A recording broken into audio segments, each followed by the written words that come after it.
हा झाडू बाजारात मिळत नाही. हा झाडू आहे वसईचा पारंपरिक खराटा किंवा झाडू. नमस्कार मंडळी, मी मीनाक्षी वसई. मंडळी, घरच्या घरी झाडू कसा तयार करायचा हे आपण या व्हिडिओमध्ये पाहणार आहोत.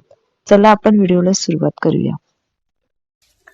खराटा बनवण्यासाठी आपल्याला झावळीची गरज आहे, कारण त्याच्या काड्यापासूनच आपण हा खराटा किंवा झाडू बनवत असतो. वसईत झाडूला खराटा म्हटला जातो.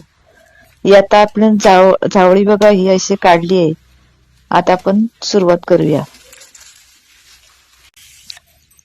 आता आपण खराटा बनवायला सुरुवात केलेली आहे. खराटा म्हणजे वसईतला खराटा आणि आपण सर्व त्याला झाडू असे म्हणतो. हे बघा, आता मम्मी साठी सुरुवात करत आहे.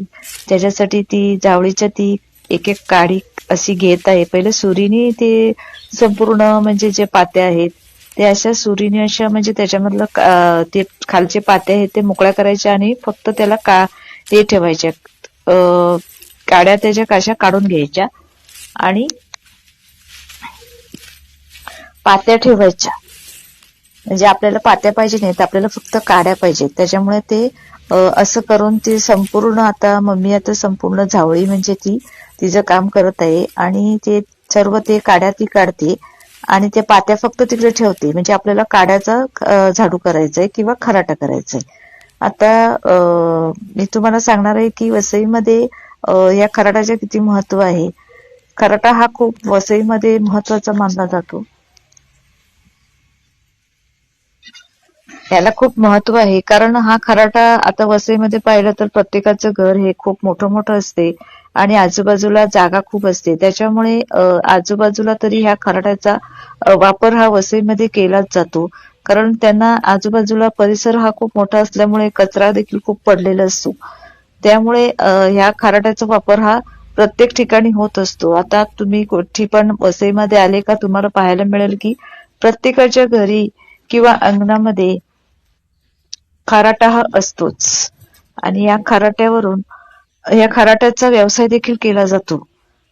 हा खराटा असे जुन्या काळाचे लोक जे आहेत अजूनपर्यंत म्हणजे ते असे जावळीचं खराटा बनवतात आणि ते दुसरा एक म्हणजे माणूस असतो तो विकायला जातो आणि ह्या खराट्याला खूप डिमांड आहे. आता तर खराट्याचा भाव देखील खूप वाढलेला आहे. पहिला तर कमी होता,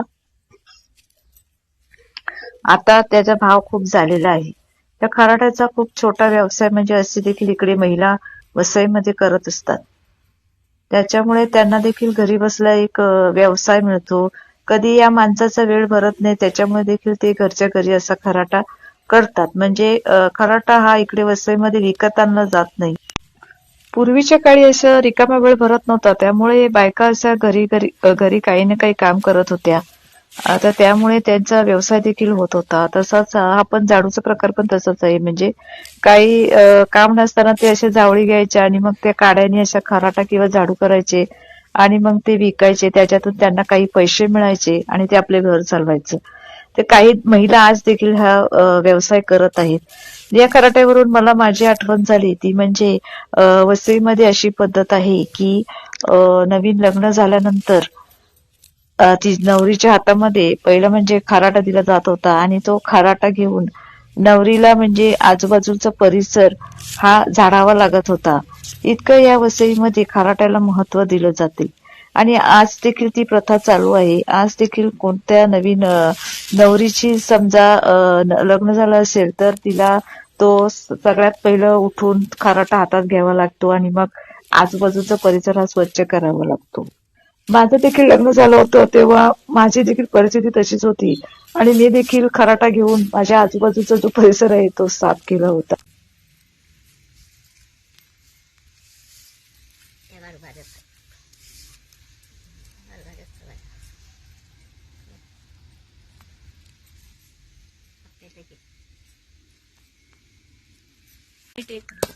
जावळ्याच्या काड्या काढल्या आणि हे बघा, त्या जावळ्याच्या काड्याचा आता हा जो घरात वापरला जाणारा झाडू आहे तो आता बनवलाय. त्याचे मागचे जे जास्तीचा भाग होता तो कापून टाकला आणि त्याला बघा हा असा तयार केलेला आहे.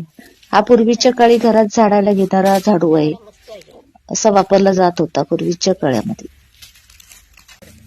हा दुसरा खराटा आहे, म्हणजे जो आपण पहिला दाखवला जो हिरवा तो तिकडे ठेवलेला आहे बघा, तो पहिल्या काळी घरात वापरला जात होता.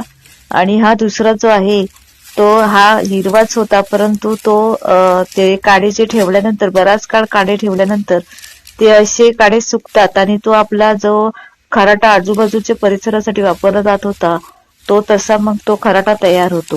हे बघा, हे जे एवढे काडे काढून ठेवलेले आहे अगोदरच, त्याचे आता 3-4 असे खराटे होतील. हे बघा, 1 2 3 4 असे ते खराटे होतील. सगळी व्यवस्थित त्या काड्या लावल्या जातात आणि ते मग खराट्यासाठी व्यवस्थित असा तो जुडा तयार करून ठेवला जातो.